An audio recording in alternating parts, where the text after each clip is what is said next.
Notre service de dermatologie a été construit à la fin du 19e siècle. Il a été dirigé et présidé par plusieurs médecins-chefs de service, dont nous citerons parmi eux le professeur Cheikh, professeur Sarraj, professeur Chiali et moi-même, professeur Khlil. Et nous avons 10 chambres, donc chaque chambre est composée de 2 lits. Donc au total, nous avons 20 lits au rez-de-chaussée. Il y a un premier étage qui est composé de 10 chambres, donc chaque chambre comprend 2 lits, c'est-à-dire 20 lits d'hospitalisation pour les femmes et enfants.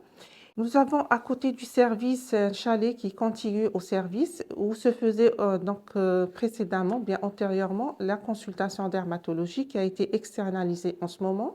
Donc il sert maintenant il sert à pour la consultation de surspécialité. Il y a 2 bureaux pour la consultation de surspécialité et pour les maladies chroniques. Pour nos activités en soins de base, nous faisons une visite générale hebdomadaire. Donc, il commence à partir de 12 heures. Et là, on traite les dossiers de malades. Et dès que tous les dossiers de malades qui ont été hospitalisés et qui ont fait l'objet de l'hospitalisation de jour. Et ça en présence de tout le staff, c'est-à-dire le médecin-chef, les enseignants, le corps paramédical ainsi que les résidents pour discuter de l'évolution du dossier des malades, l'évolution des patients et la mise au point de chaque dossier de patient. On fait également une visite quotidienne. Donc, la visite quotidienne se fait au chevet du malade, c'est-à-dire au lit du malade, avec le chef d'unité. Et là, chef d'unité, pour les prescriptions thérapeutiques, pour la discussion des examens complémentaires et les contrôles des soins paramédicaux.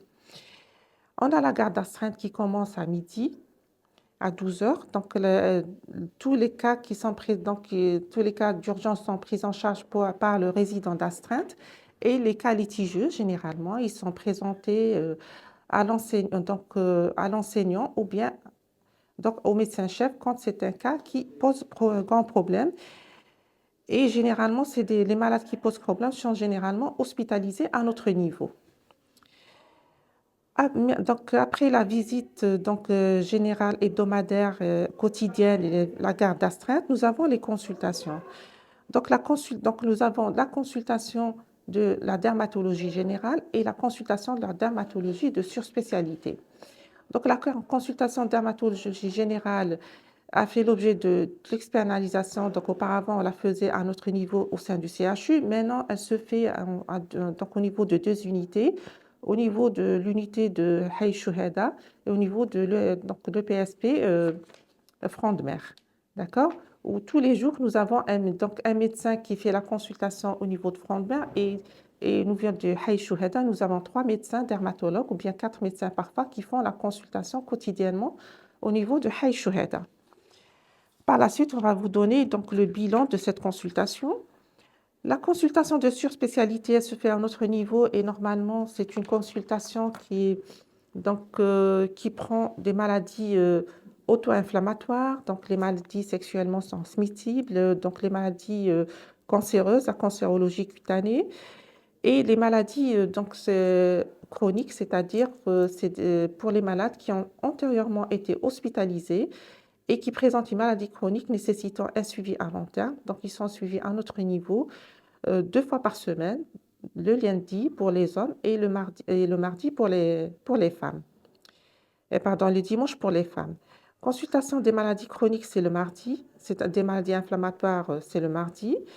Et la consultation d'oncodermatologie et de dermoscopie est programmée pour le mercredi.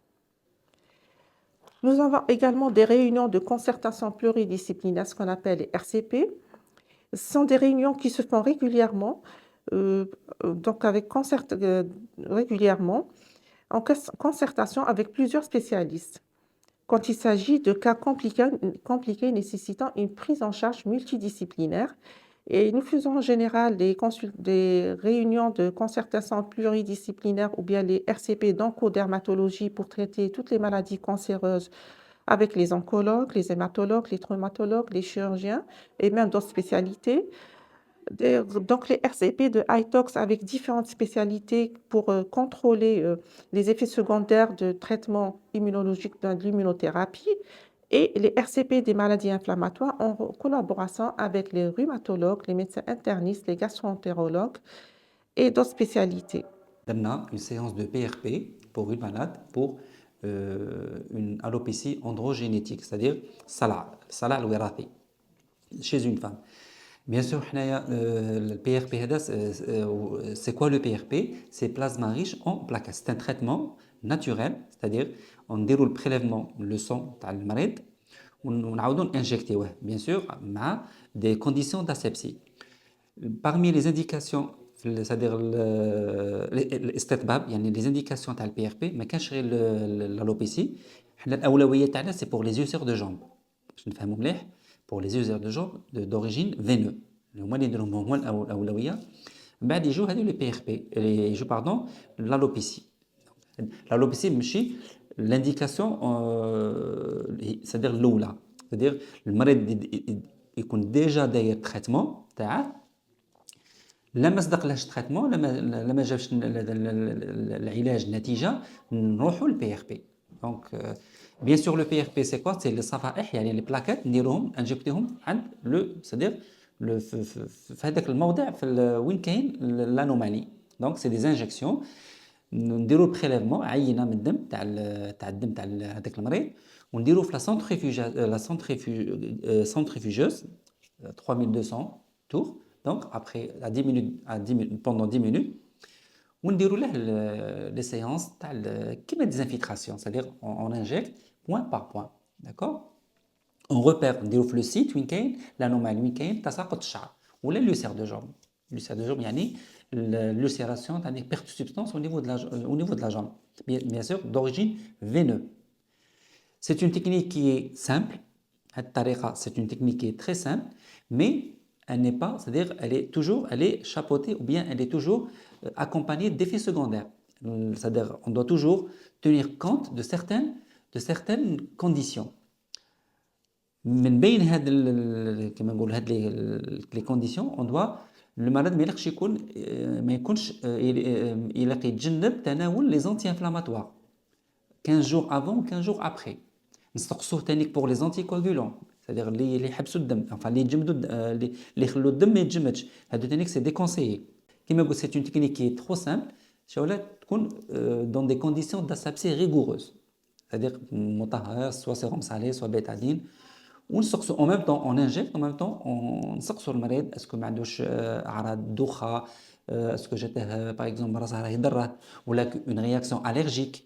Voilà, كاين شحال من واحد دار une réaction allergique le produit, c'est-à-dire le produit le plasma.